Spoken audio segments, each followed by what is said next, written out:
Hi, my name is Dora Egunyu, and I'm the founder of the Shea House, a natural cosmetics company that is invested in giving you natural, holistic cosmetic products that make you feel confident in your own skin. In this month of March, we've been profiling different women leaders who are also clients of the Shea House, because we wanted to just give them a platform to share their stories in terms of how they're using their platforms to impact other women. So today we are at the house of Lucy Asiimwe, a program manager with Shea. And Shea has a vision to grow good businesses with a focus on women entrepreneurs. Lucy is a development practitioner and she has worked in different capacities. One thing that still stands for Lucy is that she wants to be able to use her knowledge and her skill sets to impact and create a platform where businesses, both women-owned businesses, and any other micro and small enterprises can actually thrive and grow. And this is her story. So Lucy, thank you so much for making time to meet with us. You're welcome. Like I told you that we're trying to do profiling of different women.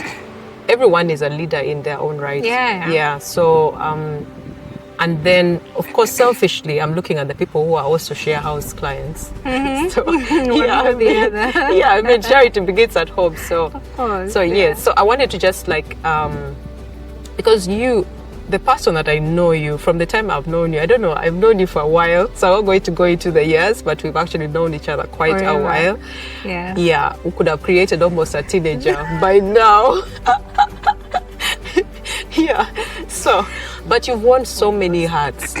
You've worn so many different hats, and for me the thing is, like, I wanted to just pick your brains in terms of how your journey has evolved from the person, the lady that I knew who used to work in Mbarara and then came to AgriProFocus, then leading AgriProFocus as an institution, to now you're a program manager with Shea. I wanted to just pick your brains and just understand. You walk me through your journey in terms of how you've evolved as a woman and as a leader. Yeah.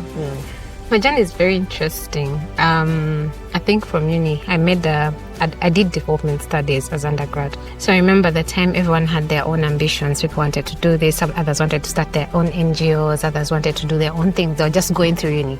And I was like, I am not going to get unemployed. I'm not going to be unemployed after uni. That's not going to happen. So I don't know how I'm going to end up, but I won't. So I remember when our last lecturer, who was doing political economy, one of my best course units is called Mamusa Ndebesa. He's now, I think, a professor. He's one of my favorites. So I think when he was doing that, I was like, no, I want to continue doing this. So I remember the time we had to do our research and we had to do internship afterwards to get qualified for the degree. And so I was like, I need to actually find a place, but I cannot find a place home, because if I go back home, chances are I'm not going to leave home. Home is Mbara.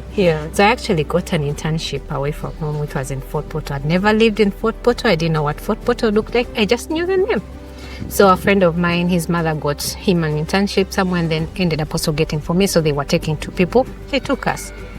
It was interesting because also it was called PRICON, Private Sector Development Consultancy Center. It was one of those private sector entities that UNDP had started. So we all joined as interns, and we all had different ambitions. It was going through a transition because I think the UNDP funding had ended, so there was literally no money, but they needed people to work. I was very ready to work with no money. I was like, I need to prove myself because I don't know where I'm going to end up, but I'm going to do this. So that zeal, so whichever opportunities were coming in, and I think eventually my boss kept on getting comfortable with giving me certain assignments. I hadn't even graduated at that time because I was still doing internship. That also triggered a number of things in me, because I was like, if you can't be trusted by your boss, who is literally, when he speaks, you're like, how does he know all these things? He sends you to places, he trusts that you can do them. So it would be a question of, if someone can actually trust you to do certain things, then put in the effort and be able to get it done. So that trust, that building, because they threw me in the deep end for many reasons, and I still rose up. He never let me sink. He supported me there. So after 2 years, I did voluntary there for 2 years actually, because they started paying me towards the end. Good for you. Yeah, and I was lucky at that time. That's when we were doing, because it was also doing some work for for SNB. So I also met Marike through that, and I think she saw that, and she was very passionate about women. So I think she saw this young, ambitious young girl, because I was 23, but I think I was super ambitious. I think she's like, this girl, let me see, because we became friends. We used to travel Kamwenge, Kasese, I don't know which areas in Rwenzori that we did not travel together, and I was preparing things. So she started to mentor me because I think she saw something in me, which was really very interesting. So being mentored by a fellow woman, because she was already in seniority, and she did not in any way remind me of what age I was. She didn't question me. She always just pushed me a bit. So that was really helpful, and it kept on triggering me. I'm like, if someone can hold your hand, then you have stepping stones. And that's how my stepping stones, this gentleman, he didn't know me. Someone just got a job for me. The first time he saw me was when I was reporting to work. He saw me weeks later, actually.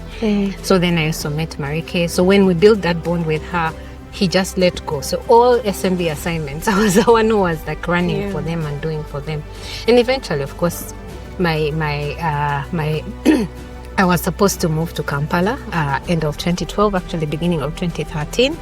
And so I got the opportunity with Agri Focus. And yes, again, the very ambitious girl who just does, you grab everything. If they give you, do it well, which I really did my best at. And I was being mentored. I was really lucky. And all that, I think she's like, I think you're settling. So she started to push me. So when you say by the time I started leading Agri Focus, because I started as an assistant. And the year after, she pushed me towards being the network facilitator, but I think I was also maybe overdoing it. I don't know, maybe doing better. But then by the end of 2015, I was actually leading the network. Even before I talk about and that's just within a period of that's within, I don't know how many. Most people my age were still figuring things out. So I was lucky. Okay, there's luck, but there is also, I think, when you meet people like Marike, when you meet people like Paul Kasande who see something in you, and they don't see it on your talent, and they see, you know what, this girl, there's something in this person. Let's just throw them in there. They will survive, but we will support them. And I think if they hadn't, I probably wouldn't have. But they took that chance on me, and they still mentored me. So I couldn't have been on my own as a person, and in between I was becoming a mom. So because by the time I started leading Agri Focus, I had two daughters in between. And so that itself, like, there was a lot going on, but then you had like a number of people really supporting. Why? Maybe someone will be like, are you that ambitious? Is it new? Is it are you naturally like that or anything? But I think I picked most of it from my mom. She's been a single mom for a very long time. We lost our dad in 2001, and at that time we are 8. We're born 8 children. Our oldest were just in university. Wow. So you can only imagine you have 8 children, and then you lose your husband. Your oldest children have just joined university. You think about the rest where they were in the chain. And so I did not see a point where she gave up, because she still maintained us in school and did not at any one point say, oh, now I can't do this, so get out of this school. We're taking it to maybe a lower class school. Whichever school we're in, all of us stayed. And she did her best to maintain us there. I didn't see her complain. I'm sure in her bedroom she would go on her knees and cry and say why. Because she was a housewife. She felt like she had a full-time job, but she was a farmer. She made things work. So if there is anything, I've asked myself, like, what are those things that push you? The times when you like really want to give up. And I'm like, but how did this lady have a yardstick? I have a yardstick, and I have not even reached halfway, because every time I think about how she did it, I can't comprehend it. To be honest, I can't. I only have 2 daughters. She had 8 children. Different personalities, different characters, everything. And you have more income. I have more income. She did not. I had my income was guaranteed. Hers was not guaranteed. It was not even defined in any way. But I don't know how she made things work. And it's not like you had relatives who are coming to pay school fees for the children. Yeah. So every time I think about that, I'm like, she has made it, then that means I can actually do that. Yeah. I don't have any reason to settle. Then I have 4 sisters. We are 5 girls. Now these women, I don't know how to define them. They're equally like that. So you can reach out to them struggling. All of them, even my mom, they'll sit, they'll listen to you. We will cry together. Then after, They'll ask you what. they'll be like, so what next? There's no room for there's no room for giving up. There is no room for giving up. And then sometimes they'll rant with you, you rant together, and then after ranting, it's now like, okay, what do we do next? You can't give up, because they will remind you of your responsibilities. They will remind you of the people that are looking up to you, because it's just beyond yourself now. Because where I am, it's beyond myself. It's the children, it's the other people, like the other women who are on your side that you don't even know, are probably holding on because they are seeing your journey. So they ask you that there are people who are holding on because you are moving. So you can't afford to fall back. So I have also that it's a support system, but at the same time it's also a yardstick, because they hold you accountable. They will ask you, you will cry with them, but they will still hold you So what I'm getting from you is, one is, of course, your drive, your personal drive. But also you've been surrounded by different people in different phases. So because I think sometimes you can have the drive, but then the opportunities are not unlimited. So but then you've had the drive, you've had the right opportunities. And you've had also mentors and people who are holding you accountable to be able to live up to what you actually what you've set for yourself. How has that evolved for you now because really, what I know for you is that you've been very, very strong in terms of pushing businesses to grow, being in places where you're facilitating from a group of focus as a network facilitator, taking businesses, exposing them to different platforms. And now, in terms of your work as a program manager with Shona, I want to just understand how your work has evolved as a development practitioner, and what has actually stayed true in terms of your core principles and values that has stayed true with you. I use one word, impact. If I can't see impact, Dora, I don't think so. I am always asking why. So what? I have the so what question. What's in my why? Personal life, my friendships have a so what question. If we are heading nowhere, we need to we need to evaluate that. There's got to be a so what. If you can't answer that question in what you do, even the work that you do, even when you start a business, if you can't answer why you're doing that or to what end you're doing it, then surely what are you doing? You can't just keep moving. So in my work I've evolved, and every piece of my work has led to where I am. As I evolved, I kept on asking, why are we doing all these things? I think it's someone I used to joke with. When you go back to the field and I mean you're training smallholder farmers, we're always claiming those things in the reports. But when you go and talk about increased incomes for smallholder farmers, and you go back to the same areas where you've been operating and the poverty levels are still as high as you found them, surely you're not doing much. So I mean, that's how I asked. I felt like maybe also through private sector I could actually touch impact. So with that, within our group of focus, we started to work a lot with private sector, but also for policy, also for engaging also with the different NGOs to make sure that the work actually made a lot of sense. So it's not just doing things for the sake. As we evolved, I started to pick interest in development entrepreneurship, because I feel like through private sector is when you can actually touch tangible things. When you talk about, for example, impacting smallholder farmers, this company is either they are their market or they train them to transition to many things. They have to become more commercial and to adopt better practices, because there's a relationship there. So not just talking about things. And even then they have the entry points for creation of jobs. They have the entry points for inspiring other people to also have alternatives. And I will share my reflection when I was in Bali the previous week with micro enterprises, not your kinds that have grown. These are micro. The stories are different and they are touching. So the options that you look at private sector development and what it does in terms of creating options for growth and options for job creation, especially job creation in our Uganda today. Yeah. I think there's so much, and for me, it gives me passion because then you're not working on single things, but there's multiple things that you can continue to work on. So I've been privileged enough to work with enterprises, to learn also from them and to support them, which changes your perspective in how you do things. So if I'm talking about sector development, like maybe looking at climate, because we talk about climate and sometimes there are nice buzzwords people throw, but what does it mean for who drives this agenda, who actually makes it realistic, and I believe that businesses do, and working through businesses. So for me, it gives me a lot of passion. I don't own a business, but I believe that I can. But you're impacting through your work. Through my work, I can impact as many businesses to actually achieve, and even me myself, I'm actually achieving that impact, and I can actually see it. I can see that. I'll give an example. Shea House. You started when we were.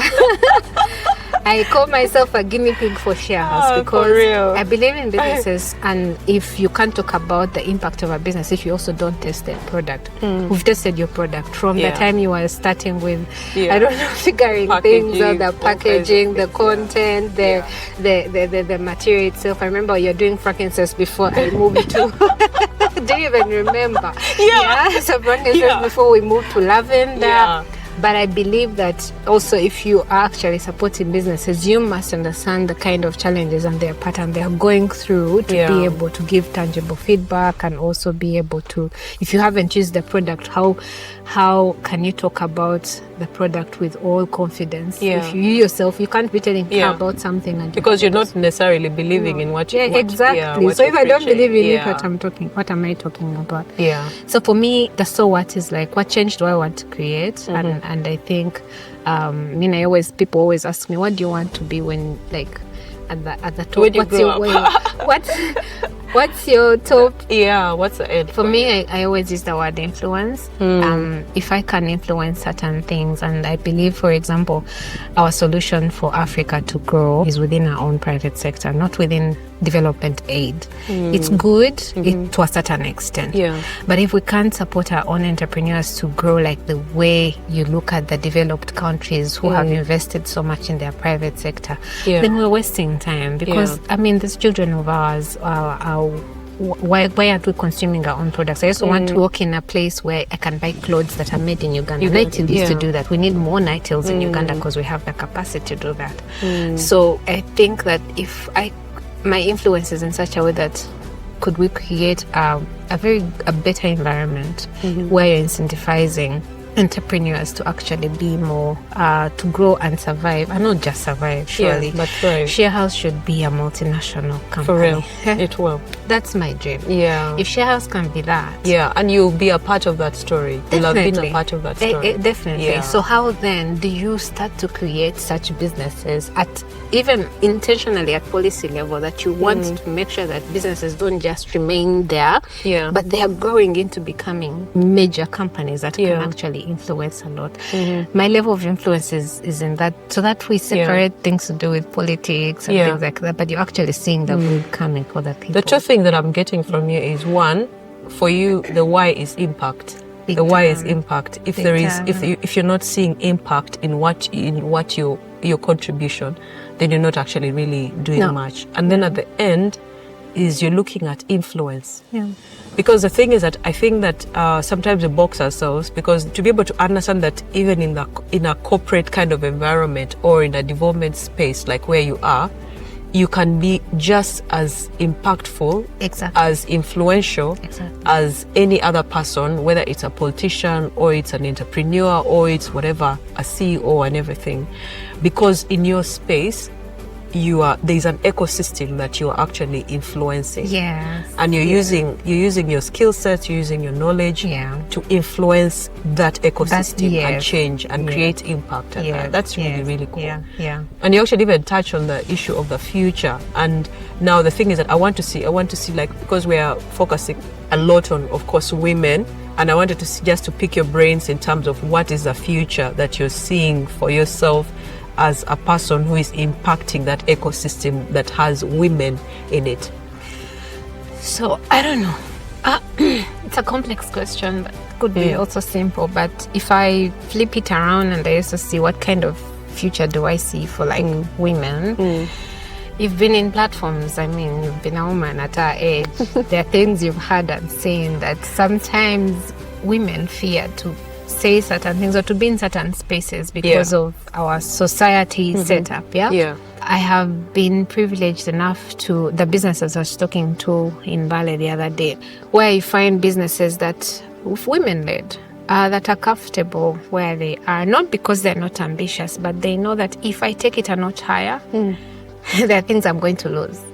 Major things. Either they will start to see as aggressive, or it may affect your relationship at the family level. So it stops you from being ambitious. Yet you have a very nice product. It has a very good solution. Even you as a person, the potential your business has, if things are done well, it can make a major change in Bali City, for example. So you find that such a person is limited. So how do we have a space where women do not fear to reach, to dream, to do things, because they're not fearing to lose something, but maybe even that's something that they're fearing to lose becomes like a support system. You get like your family is your spouse, the society you're in becomes a support system. So if you thrive as Dora running a multinational company, they don't say you became a bad mom, or now you're too aggressive, or you're something, you're too shrewd, because when a man is aggressive, that's nice. When a woman is aggressive, that's a whole different story. Because equality is not something you'll achieve. Maybe it's difficult, but you're trying to see, can we also have those opportunities for female a level playing field? Level playing field, for women entrepreneurs. Even for myself, like when I talk about influence, it's not like you're stepping on certain people's toes, but you're coming from a place where you feel like there's going to be change. I'm raising two women whom I hope will not give up their dreams for anything. So the future I see for them is that they have reached their potential and they are doing the things they actually want to do and are influencing and are happy. Because they are happy because they have not had to give up certain things to be able to. Because like you give up something to get something. Can't I have both of them? I don't know. They say rich people think both. So if they can have, I would wish for them to have that kind. And for me, that would be an achievement for me. If I see those businesses in Bali, my God, they're amazing businesses. Dora, you have not seen. We really had a session where we're talking about our life journeys and what has led them to be where they are. And they're micro enterprises, but there's the potential doing either porridge, they're doing yogurt, some are doing onions, looking at also adding value, some are adding value to tomatoes. It's really, they're impressive things that they are doing. How do you see these businesses grow into big companies that actually employ? And those fears that most of them actually have no longer become fears, but a source of strength. And you do it afraid anyway. Exactly. How do we also support each other as women? My journey, I hold hands, and I don't brag about it, but I know that everywhere I go, there's someone that I have held, whose hand I've held. And I look back, especially for most people, if I've seen potential in your business, I'll push you to access certain things, at least in the very means that I do have.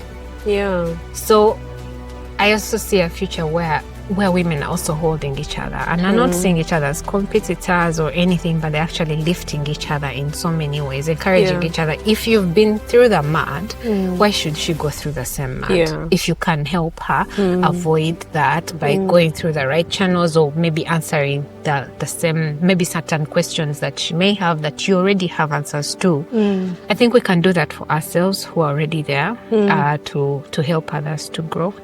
Again, that's the impact for me. If you're doing better and you can't change someone else's life, then